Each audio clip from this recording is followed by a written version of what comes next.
Is a story that hit home with a lot of parents. 3 children innocently playing on a playground last summer struck by a driver who was fleeing police. And today, the dash cam video being made public. Fox 9's Paul Bloom joining us live from Minneapolis with the story. So, Paul, the State Patrol says they learned some difficult lessons here.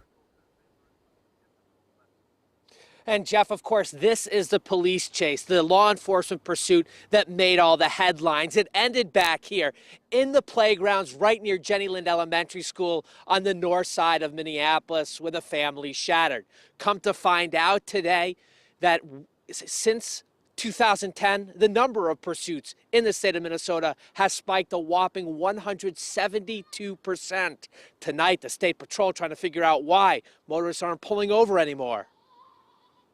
As has been previously reported, you can see Mr. Powell's complete disregard for anyone else on the road as he speeds through those stop signs. Colonel Matt Langer calls it one of the most challenging calls law enforcement has to make. When to pursue a fleeing motorist and when to back off. These are dynamic, complex events that are very difficult for us to handle.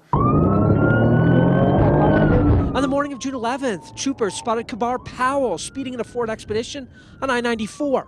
He wasn't wearing a seatbelt and wouldn't pull over. As the dash cam video shows, Powell hit the nearby exit ramp and took off at speeds in excess of 80 miles an hour through North Minneapolis neighborhoods. Here, law enforcement made the choice to pursue, and it ended in catastrophe, with Powell plowing into a playground, striking the Peltier family, critically injuring 2 young children. We didn't know who he was when he was fleeing from us. We had no idea who was driving that car at the time of the pursuit. Colonel Langer defended the actions of his troopers that day, even as little Caden and Lily Peltier suffered life-altering injuries, and the family, as well as prosecutors, questioned the urgent need to apprehend Powell. The 27-year-old was subsequently arrested after a brief foot chase, a loaded handgun found in the vehicle. The State Patrol vowing to learn from the episode. We hear from members of the public in this case that say, those troopers didn't do anything wrong, this is all Mr. Powell. And we hear from the other end of the spectrum saying those troopers did everything wrong. They were completely unreasonable in their approach to this pursuit. The challenge for us moving forward is there is no simple solution. And Kabar Powell has since pled guilty to several charges and has been sentenced to 33 months in prison. The Peltiers, for their part, have hired a high-powered personal injury attorney and are eyeing litigation against law enforcement for their actions that day.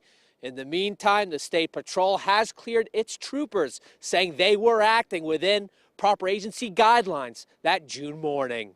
We're live on the north side of Minneapolis. Paul Bloom, Fox 9.